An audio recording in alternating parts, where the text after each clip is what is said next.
Rolex has been taking some heat this year, 2024, for their watches and wonders novelties being boring. And they were boring. I'll put their novelties on the screen right now. But yeah, they were nothing to write home about. So there was a new grey-black bezel GMT Master 2, a few new day dates, the 1908, now in platinum, a yellow, gold, and blue Deep Sea, and a few new diamond bezel Daytonas. There were no big shocking moments like last year and the enamel Jigsaw Day Date, or with the Celebration Oyster Perpetual, the 1908, the Titanium Yachtmaster, the two-tone Jubilee GMTs. These past few years we've been kind of spoiled for surprising novelties. Even the left-hand drive GMT Master 2, the two-tone Explorer, and the colorful dial Oyster Perpetuals. This year has felt uneventful in comparison, and it is something I've been quite critical about. Kind of disappointing. Disappointing and boring. In fact, if you haven't seen my Rolex video yet, just ignore it. Yeah. But as time goes on, and as I think about this more than a normal person should ever think about something as stupid as this, I'm really beginning to think it was kind of genius. Just a warning before we go any further, this video is kind of a grumpy rant and it is going to make me sound old and I feel old and I hate myself already. So let's have a grumpy rant. I feel like year after year we have been getting spoiled, like I said, so many new crazy novelties, and I think we have come to expect something jaw-dropping every single year. Watch enthusiasm has become this consumerist, hype-driven, excessive thing, and I kind of like that Rolex didn't give us very much this year. I feel like since the pandemic and this massive speculative bubble we found ourselves in, there was an influx of flippers coming into watch collecting, just looking for the next big hype thing. What's the new exciting thing? And Rolex has had some new, exciting, highly flippable things. But this year, their Watches and Wonders offerings almost felt anti-hype. There was no big release everyone could speculate about, just some quiet small updates. And maybe this is what should be the norm. Maybe exceptional releases shouldn't be every year because they're no longer exceptional. I feel like Rolex is always in this tricky position because they're damned if they do and they're damned if they don't. If they have some exciting new releases that everyone is hyped about, the comments will be, "Typical Rolex drumming up hype.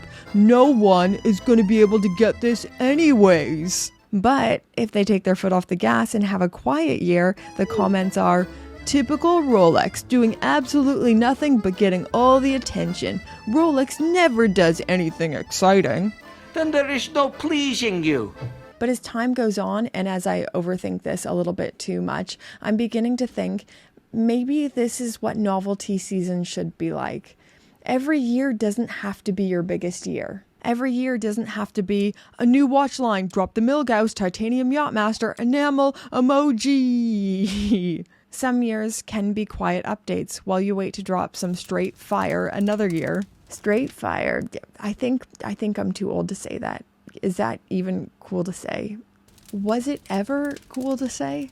I feel like we've gotten so used to so much and almost like an overstimulation. And I don't think this is what watches and watch collecting is supposed to be. One of the reasons I fell in love with watches is the idea that there's this mechanical item that I love and that represents me and will outlive me. This almost slow love. Something you will keep forever and it ages and patinas with you. It's the opposite of fast fashion, where this is in, that is out. Watches are meant to be these timeless things that we love forever. But the watch calendar doesn't really represent that. It feels like this year Rolex didn't pander to the hype, speculation people, but rather had the most anti-hype year. And I think that deserves a bit more praise. Maybe our watches shouldn't feel out of date within 2 years because something new and flashy hits the market. Maybe some years should be small and quiet. Maybe we shouldn't be changing our Rolex registrations so frequently because we are overstimulated and need more and more and more. So I'm going to say this year was more for actual Rolex lovers and not for hype boys and girls. Hype all genders. This year was for slow love, long-term lovers and collectors, not for people who are a flash in the pan. Anyways, this isn't even a fully thought through video. This was more of a thought I had, and I thought, let's turn on the camera, let's talk about it, and see how many people hate me in the comment section. I'd love to know if you had any further musings about Rolex and their 2024 novelties. I know it was ages ago, back in April, but still, let me know any and all of your thoughts in those comments. Maybe I'm super wrong. Let me know down below. Hey guys, Editing Brittany here. I thought I would throw this in at the end and just share a little bit about what this video was inspired by. Formula One, of course.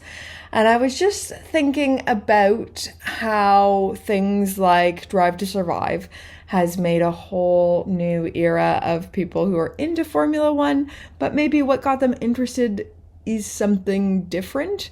So maybe they got really invested in the drama and they really liked the quick, snappy TV show, but they don't want to sit down and watch a 2-hour long race.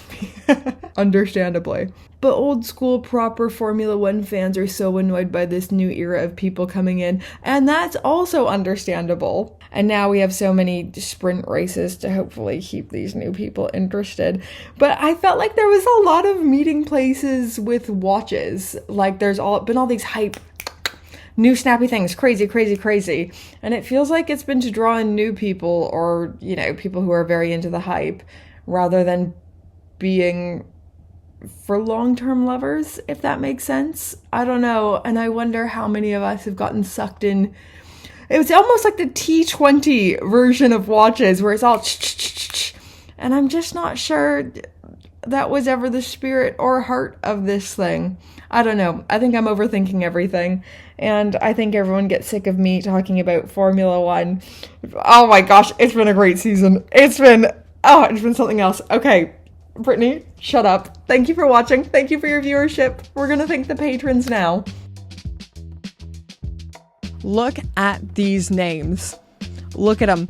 Look at them right now, because these are the amazing, fabulous, wonderful Pope tier patrons who keep the lights on here at Gringa HQ.